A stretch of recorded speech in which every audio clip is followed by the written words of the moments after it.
जय हिंद। स्टडी बसेरा के नए वीडियो में आप सभी का हार्दिक हार्दिक स्वागत है। चैनल पर नए तो चैनल को सब्सक्राइब कर लीजिएगा, बेल आइकन को भी क्लिक कर लीजिएगा। वीडियो को पसंद आता है तो वीडियो को लाइक और शेयर भी करते चलिएगा।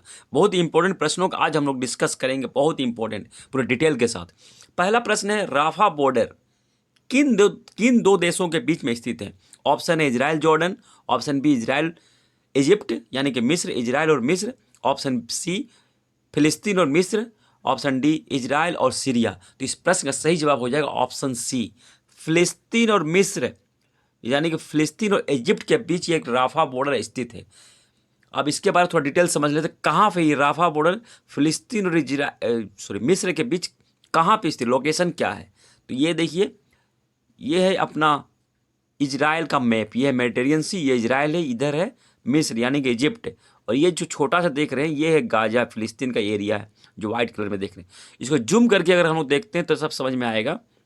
तो ये देखिए जूम किया हुआ है, तो ये जो पॉइंट देख रहे हैं यहाँ पे ये इजिप्ट है, ये इजिप्ट है यहाँ पे, और ये जो है यहाँ पे है राफा बॉर्डर। ये जो पॉइंट देख रहे हैं ब्लैक सा, तो यहाँ पे राफा बॉर्डर है, ये गाजा पट्टी है। गाजा पट्टी ऑप्शन में गाजा पट्टी रहता है तो गाजा पट्टी को भी ध्यान रखना है। तो गाजा पट्टी और इस मिस्र के बीच यानी कि इजिप्ट के बीच में है ये राफा बॉर्डर। ये राफा बॉर्डर यहाँ यानी कि गाजा पट्टी जो है फिलिस्तीन का एरिया, इसलिए इसे फिलिस्तीन और मिस्र आंसर सही हो जाएगा। और इरेज बॉर्डर जो है, इरेज बॉर्डर कहाँ पे है? तो इसके बारे में थोड़ा देख लेते हैं, इरेज बॉर्डर कहाँ है। तो सबसे पहले हम लोग यहाँ आते हैं, नहीं इसी में समझ में आ जाएगा, जूम किया हुआ है। तो यहाँ पे है इरेज बॉर्डर, यानी कि इजराइल और फिलिस्तीन के बीच में है, इस पॉइंट पे है erase border, EREZ, erase border है वहाँ पे। ये ध्यान रखना है कि इरेज बॉर्डर कहाँ है और राफा बॉर्डर, इसके बारे में हम लोगों ने देख लिया। इरेज बॉर्डर को बिल्ड ह्यूमन क्रॉसिंग भी कहते हैं, इरेज बॉर्डर को, इरेज क्रॉसिंग को। यहाँ और एक पॉइंट बनता है कि अगर राफा बॉर्डर किस भाग में है, तो दक्षिणी भाग में राफा बॉर्डर है और उत्तरी भाग में इरेज बॉर्डर, ये भी ध्यान में रखना है। दक्षिणी भाग में राफा बॉर्डर और उत्तरी भाग में इरेज बॉर्डर है। चलिए देखते हैं नेक्स्ट क्वेश्चन, कंप्लीट हम लोगों ने डिस्कस किया है। पश्चिमी घाट की बकरी की प्रजाति निम्न में से कौन है? क्वेश्चन ध्यान रखिएगा, पश्चिमी घाट का पूछ रहा है। ऑप्शन ए नीलगिरी तहर, ऑप्शन बी यमुना बकरी, ऑप्शन सी बारहसिंगा, ऑप्शन डी ब्लैक बक। तो इस प्रश्न का सही जवाब हो जाएगा ऑप्शन ए, नीलगिरी तहर पश्चिमी घाट की बकरी प्रजाति की ये तहर है, और यह तमिलनाडु का राजकीय पशु भी है। नीलगिरी तहर तमिलनाडु का राजकीय पशु भी है, और नीलगिरी तहर को स्थानीय भाषा में क्या कहते हैं? वराई आदू। ये भी ध्यान, और क्या कहते हैं? वराई आदू कहते हैं स्थानीय भाषा में, स्थानीय लैंग्वेज में।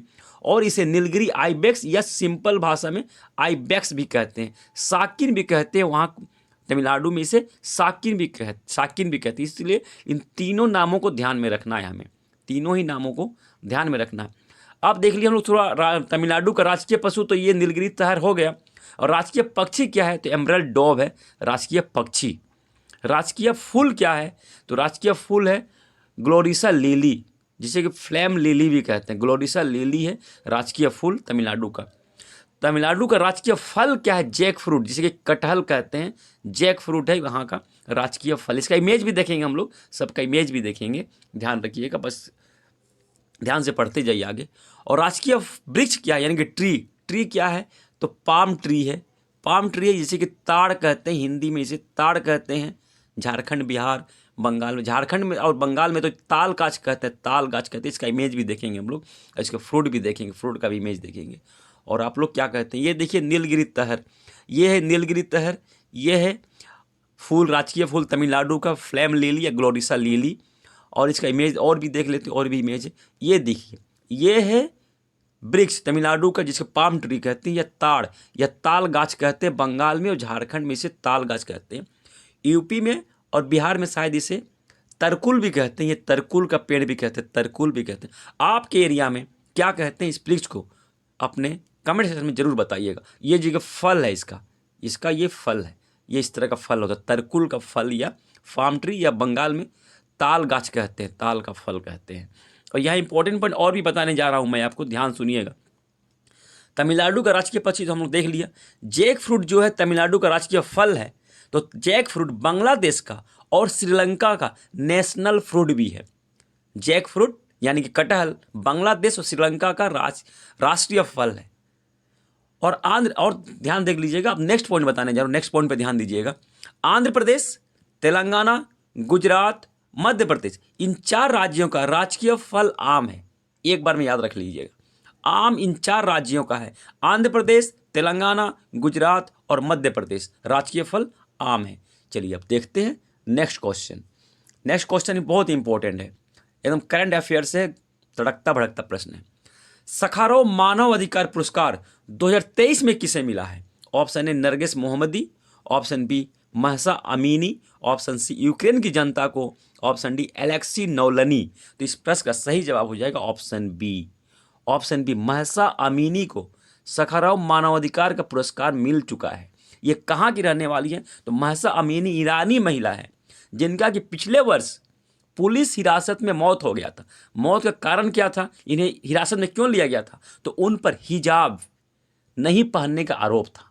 उन पर महसा अमीनी पर हिजाब नहीं पहनने का आरोप था और उसके बाद हिरासत में ही, पुलिस हिरासत में ही इनकी मौत हो गई थी।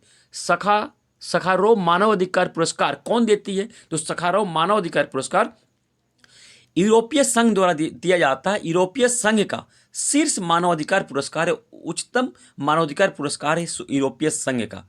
पहली बार ये कब दिया गया था? तो पहली बार 1988 में दिया गया था, 1988 में। किसे दिया गया था? नेल्सन मंडेला और अनातोली मार्चेको को। मार्चेको हो जाएगा यहाँ, नेल्सन मंडेला अनातोली मार्चेको को दिया था पहली बार 1988 में सखारोव मानवाधिकार पुरस्कार। आशा करता हूँ सेशन आप लोगों को पसंद आया होगा। और आप सबकी सफलता की मंगल कामना के साथ मिलते हैं अभी नए वीडियो में। तब तक जय हिंद, स्वस्थ रहें, मस्त रहें, धन्यवाद।